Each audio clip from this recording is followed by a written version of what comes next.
All right, so we talked earlier in the year that when we were applying nutrients to the soil, the three things we had to get right are nitrogen, potassium, and calcium. Those are three. There's a lot of minerals you have to get right, but if you don't get those three right, you're not going to have a good crop.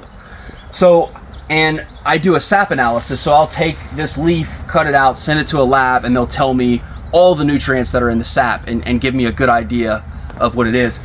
And I also take some from the top and some from the bottom, so it'll tell me, like, as the progression of this plant, you know, how are my minerals a few weeks ago, and then how are the minerals at the top. So that's really in depth. But I now, because I've looked at it a lot and looked at a lot of tomatoes and looked at the sap analysis after looking at the tomato plants, I can tell the big three pretty well. So I'll show you very easy ways to tell that nitrogen, potassium, and calcium are sufficient. So for nitrogen, you want a really green plant. So you want a really pretty green plant with big leaves. And then you really want to look at the top of the plant. Like if it starts to slow down and you feel like the tops of your plant really aren't, the new growth really isn't kind of bursting out, then you can tell that you could possibly be deficient in nitrogen. And then for calcium, so calcium is the hardest one to keep going. It needs calcium every week. A lot of the other minerals it can cycle, so if it gets a whole bunch of potassium, it can move it throughout the plant. But it needs calcium every time it's flowering. Every time it's producing fruit, it needs calcium in that given time. So a lot of times you'll see, this is blossom end rot, where it didn't have enough calcium to finally close that blossom and get a perfect bottom. So this is a lack of calcium.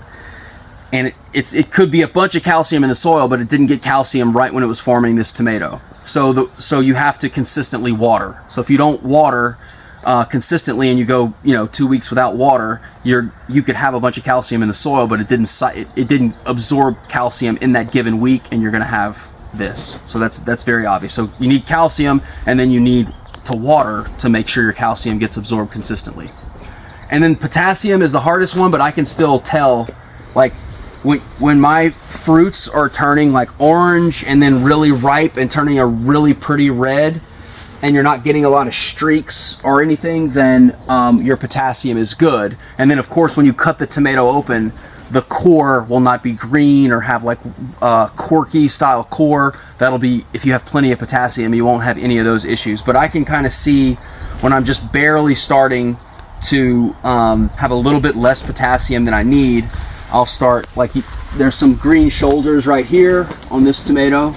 So it's just not turning that perfect green to orange to just bright super red.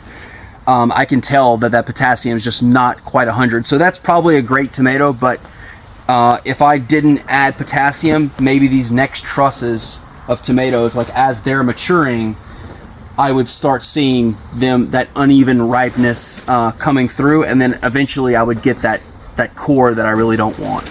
So if you don't really need a sap analysis, you can kind of get used to looking at your plants and telling you what you need.